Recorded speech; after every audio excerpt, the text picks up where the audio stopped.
everything I ate in Shrekland. So it's actually called DreamWorks Land at Universal, and they've got this like swamp snack shack with Shrek-shaped pretzels, and they come with green nacho cheese dip. The dip definitely had like a plasticky cheese vibe, you know, but the pretzel was warm and soft and salty. But this swamp dog though, this was my favorite. The pizza bun thing that it was wrapped in was so well seasoned with like oregano and red pepper flakes, and it had this nice crispy buttery crust. And then we headed to the Trolls area where they sell ice cream out of a boombox, and I got this huckleberry soft serve that had these like crunchy sour leaf sprinkles that kind of reminded me of sweet tart. It was decently creamy. It had like a little tart kick. Honestly, it was worth it on a hot floor today. They also have a Kung Fu Panda area, and they sell these black and white panda baos, but I'm not even kidding, they were $14. The chicken teriyaki one didn't have a ton of filling, but it was really fluffy and moist, and the char siu one was so sugary. It was a little too sweet for me, but again, at least it was soft. And then we went to see one of my best friends in the DreamWorks show. Yeah, that's my friend Maddie. We went to theater school together, and the show was so fun. They had all the different characters, and Maddie got to sing the iconic songs like I'm a Believer, and King Julian was there. He's my favorite. And that's all for today. Eating all the food from Twilight. It was a 7-course meal, and during that first cafeteria scene, we all got cafeteria trays too, with antipasti and these cold cut sandwiches on this really fluffy sourdough with this soft, fresh prosciutto and provolone. And then while they were in biology class, we took a little chemistry class of our own. We made these tequila sunrises in beakers filled with dry ice. A little too sweet for me personally, but maybe my equation was just off. And of course, we had to get some mushroom ravioli to pretend we're on our own awkward first date with a vampire. And honestly, the handmade pasta was cooked perfectly, like really soft with a little chew, and the marsala cream sauce was so savory and garlicky. And then when Edward sparkles for the first time, we got skin of a killer martini with sparkling lychee and elderflower, and lychee just has like such a yummy citrusy, almost floral flavor. And then when Rosalie smashes that Caesar salad on the ground because Bella already ate, we got our own Caesar salad with nice crunchy romaine, a little tangy, a little creamy. And then when Bella tells her dad to cut back on the steak, we got our own strip steak with red wine and shallot reduction and this roasted garlic sauteed spinach, and it was honestly so tender. The garlic herb fries were almost a little too fried for me, but they had a nice rosemary flavor. And then when the Cullens play Thunderball, we got these dark chocolate baseball cake pops that were actually so moist and rich and chocolatey. And then during that final fight scene, we got these blood orange rum drinks with this yummy tart pomegranate flavor. And that's all for today.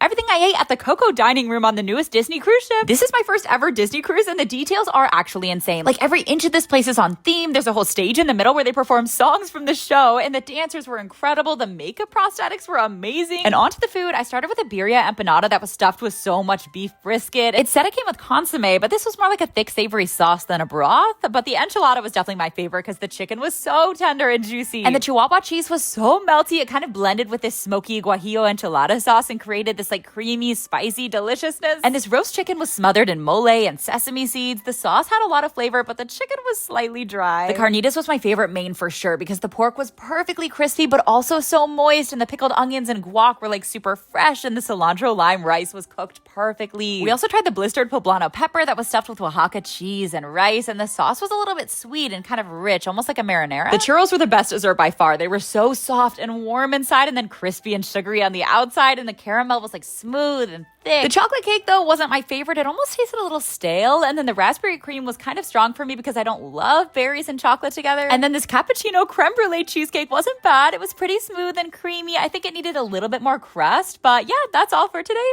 Everything I ate at a 10-course dinner on the newest Disney cruise ship. In the adults-only Beauty and the Beast section of the ship, there's this Lumiere-inspired restaurant with a 3 Michelin star chef. You start out with these cute little canapes, and my favorite was this Gruyere puff that tasted like a cheese croissant. And the amuse-bouche was these like super crunchy, fresh veggies filled with mole verde that was so herbaceous. And then we tried these scallops from Hawaii that were smothered in this creamy champagne sauce. And I don't usually love scallops, but it fully dissolved in my mouth, like so velvety with this perfectly crispy, buttery crust. And this was like a fish and then this really fresh, light crab with tamarind cream sauce that kind of tasted like peanut butter, but somehow it worked. And this Alaskan pollock might have been the most tender flaky fish I've ever had. Like they cooked it so slow it disappears in your mouth. It's so light, it's like eating air or something. It's weird. And this was one of my favorite, but also one of my least favorite dishes because the ravioli texture was perfect, firm but not tough, and stuffed with this savory pork belly mushroom filling. But this like log of chicken was a little bit bland. It was really tender, but the way that it just looked like a log of chicken was throwing me off. I don't know. And then they brought out a whole cart full of cheese. They got everything from like like a mild parm to Roquefort, which is one of the strongest cheeses around. It's so intensely tangy and like sharp and salty. It's almost painful, but it's also weirdly addictive. And then they brought out this fancy box of pinafores, and I don't even have time to describe them all, but this creme brulee tart was made with Guinness and it was so crunchy. And for the main desserts, this like meringue peanut butter one was my favorite because the crunchy peanutty part in the middle was like the same texture as a Butterfinger, but Chris liked the chocolate ganache one that was covered in this really thin crispy layer of chocolate that was so intensely cocoa-y. And that is all for today.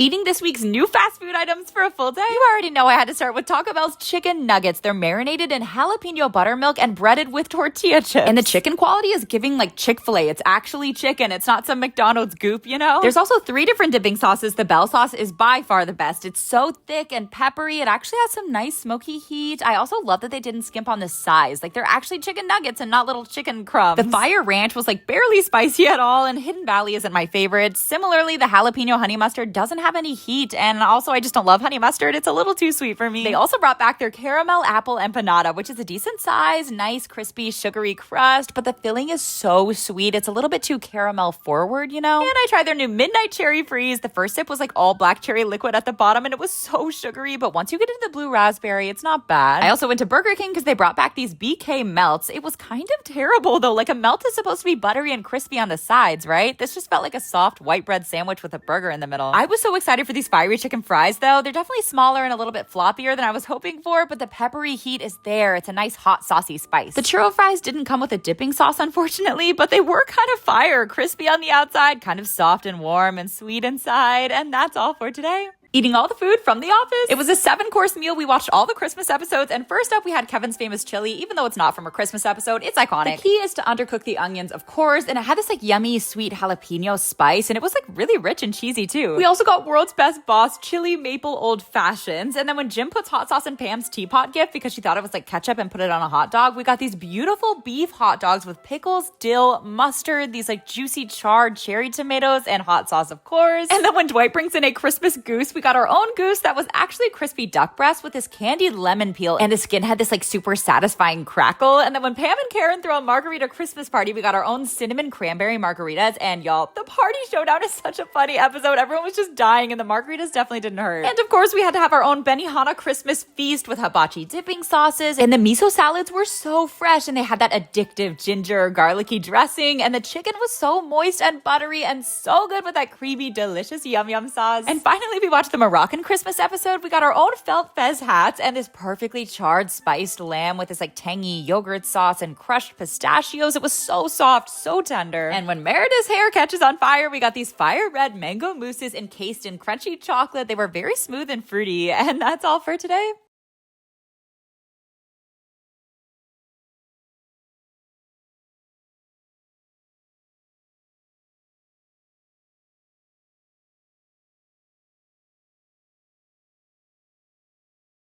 Eating all the food from Nightmare Before Christmas. It was a 7-course meal starting with pumpkin bread rolls during This Is Halloween, and they came with whipped salted apple butter, and they were so warm and soft and sweet, kind of like Hawaiian bread. And then during Jack's Lament, we got these little pumpkin dishes filled with these softest, most buttery sweet potatoes and crispy sage, and they had this like brown butter sweetness. And then when Sally makes a poison frog's breast stew, we got these green veggie curries in our own little cauldrons, and y'all, it was spicy. Like, I love that Fork and Film doesn't shy away from heat. Like, I was coughing. And when Jack starts studying Christmas and making like funny Christmas potions, we got these bubbling blackberry sage smash drinks, which were kind of tart and fruity. And then when his experiment starts to burn up, we got this super flaky black cod with yuzu black rice cooked in this like really salty dashi broth. And then when the controversial Oogie Boogie sings his song, we got our own Oogie puff pastries that were stuffed with this really juicy red wine braised beef that literally melted in my mouth. And then when it starts to snow in Halloween Town, we got spiked vanilla matcha iced lattes, which were nice and cinnamony. And finally, we got to decorate our own little Halloween cupcakes. My pumpkin one failed, but Christmas looked so good. What the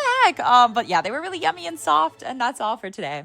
Trying the best chicken Caesar wrap in the world. We drove all the way to Boca Raton and waited in line for like 45 minutes. They make you these massive salads you can customize however you want, and then they chop them up with like pizza cutters. It's so loud too. Like the whole cafe sounds like a logging area or something. They're making like 5 wraps a minute, and they actually microwave the wraps for a second so they get super stretchy and don't break when they shove an entire salad bowl into them. Like I could watch them fold up these wraps all day. It's mesmerizing. And yes, this is the best chicken Caesar wrap I've ever had. I think it's just the amount of creamy cheesiness and how finely it's all chopped up. up. So each bite is perfectly balanced. The lettuce is so fresh and crunchy. And yeah, I mean, your mouth is just attacked with tangy, creamy, kind of sharp cheesiness. It's so cheesy. I also tried the chicken teriyaki wrap that was packed full of these crispy fried noodles and the crunchiest mix of lettuce, cabbage, carrots, sliced almonds. And the teriyaki sauce wasn't too sweet or overpowering, and it was all chopped up so finely, so the balance of flavors and textures was perfect. And finally, I tried their new buffalo chicken wrap with these chicken tenders that were tossed in decently spicy buffalo sauce. Also so cheesy, and I'm not sure the tomatoes worked texture-wise, but I love tomatoes, so I didn't mind. And yeah, I would 100% come back and wait in line even longer. They were so good, and that's all for today. Everything I ate at a soup dumpling festival, they had a bunch of different dim sum, like these fluffy pan-fried pork buns that are one of my all-time favorite foods, but they didn't have that like juicy, soupy center that I was hoping for. They also gave me straight up oil when I asked for chili oil, but you know, they were really fluffy with a nice crispy bottom. But the braised beef noodle soup was one of my favorite dishes of the whole day. The broth had so much spicy, savory flavor, and the beef was decently tender. I also love me some crunchy bok choy, and then the fruit tea was really flavorful too. It had these like super crunchy tart passion fruit seeds at the bottom. And then we got to take a dumpling making class. They gave us aprons and everything. You don't actually learn how to make the dough or the filling, but you learn how to fold them, which is honestly the hardest part. Even just the way you hold the dumpling when you add the filling matters, and I was struggling so hard. Like, why does my dumpling look like a 5-year-old wrapped it? Come on. But then I learned an easier version where you just kind of fold it up like a tortellini. It was much better.